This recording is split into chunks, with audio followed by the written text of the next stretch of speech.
feel great.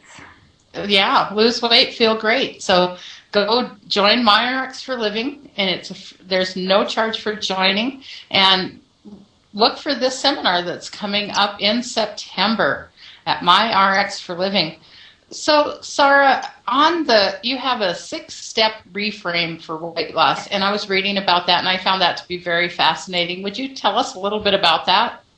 Yeah, definitely. The way that it actually works is, it could be said, we talked a little bit earlier about how we know that certain foods are bad for us. We know all this. We know that we shouldn't eat chocolate. We know we shouldn't eat cakes, but we still do it. So it could be said that there's a part of us that does it for a reason. Now, the way that we explain it in hypnotherapy, we talked a little bit earlier about the subconscious part of our mind. And this is the part of the mind that is in control of our whole bodily functions. So, for example, when we cut ourselves, we don't actually have to tell ourselves to heal. Our subconscious mind takes care of that for us. We don't have to tell ourselves to blink. We don't have to tell our heart to pump blood around our body. Now, this part of the mind, everything that it does for us, it does for a reason. So with our habits, it doesn't know the difference between a good habit or a bad habit. Just anything that we do repeatedly over a period of time, it takes on as a habit. So when we're looking at things like our emotions and overeating, it could be said that there's a part of us in our subconscious mind that is doing it for a reason. And that reason is always down to our emotions. So it might be trying to give us stress relief. It might be trying to make us feel happy. But it's definitely doing it for a reason. I mean, in some cases, it's trying to give us the love that we need in our life. So whatever it is, that's what our subconscious mind will give us. And it'll give us that in the form of food. Right. And I noticed here it said something about answering the question why you are doing this, even though logically it might not seem like it's good for us. Our subconscious mind is actually trying to do something good for us by giving us this food.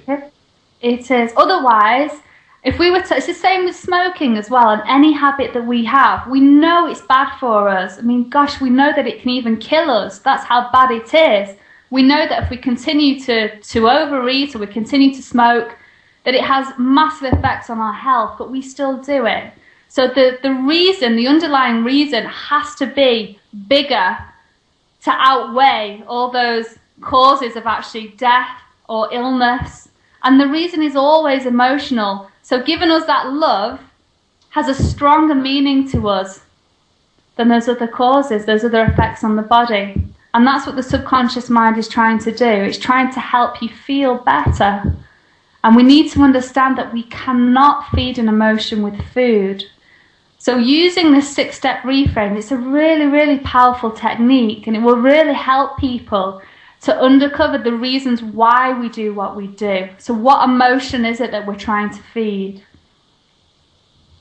Yeah, and so one of the things that you do is identifying that positive intention that our subconscious mind is trying to protect us from and then helping find alternatives that satisfy that positive attention. And what's that?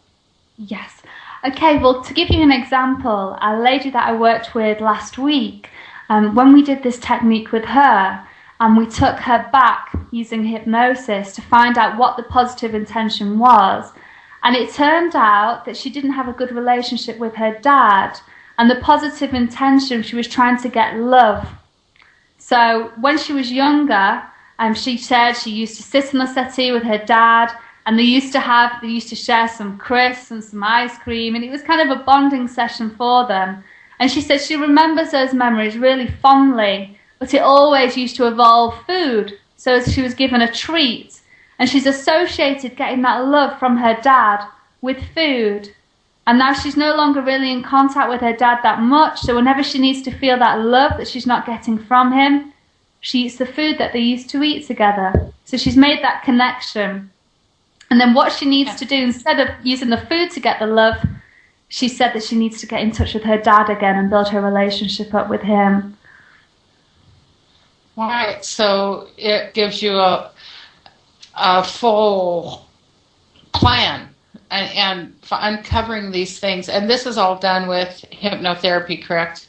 Yes. A lot of it. More than the NLP?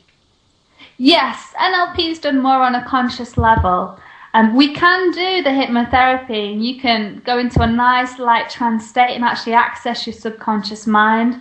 And we can talk to the clients and ask them questions to try and find the reason behind it. And that's absolutely fine. We can do that as well.